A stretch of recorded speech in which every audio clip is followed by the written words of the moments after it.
বাংলাদেশ জামাতে ইসলামী ফিরিস্তাদের দল নয়, আমরা মানুষ, আমাদেরও ভুল ত্রুটি হয়।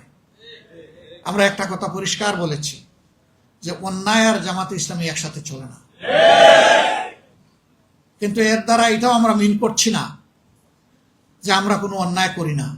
আমরা মানুষ, আমাদের ভুল হয়, অন্যায় হয়, দোষ হয়, অপরাধ হয়।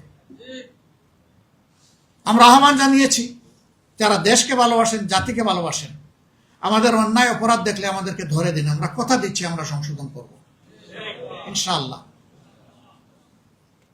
আমি সহকর্মীদেরকে বলবো, গায়ে যদি আপনার সাদা কাপড় থাকে আপনাকে যত্নশীল হতে হবে। সমাজের যে কথাটা আছে সাদা কাপড়ে দাগ লাগে, কথা ঠিক না?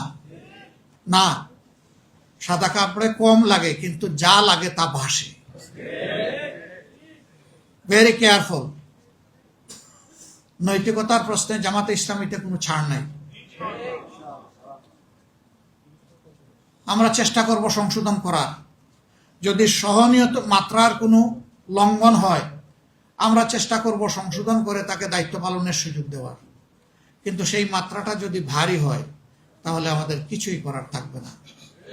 আমাদেরকে কঠিন সিদ্ধান্তের দিকেই যেতে হবে। এই সিদ্ধান্তের দিকে যাওয়ার মানে হচ্ছে আমি সহ আমাদের সবাইকে সতর্ক করে দেওয়া, সাবধান, সবাই সাবধান। ভাই এবং বোনেরা, শয়তান কি আমাদেরকে ছেড়ে কথা বলবে?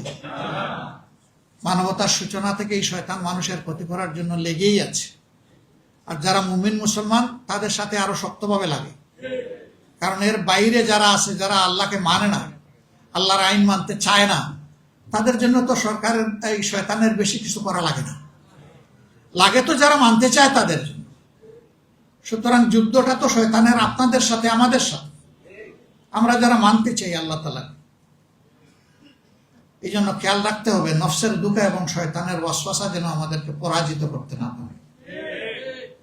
সর্বক্ষণ আল্লাহ তাআলার সাহায্য এবং আশ্রয় প্রার্থনা করতে হবে, আল্লাহ তাআলার দরবারে ধর্ণা দিতে হবে, আল্লাহকে ভয় করতে হবে।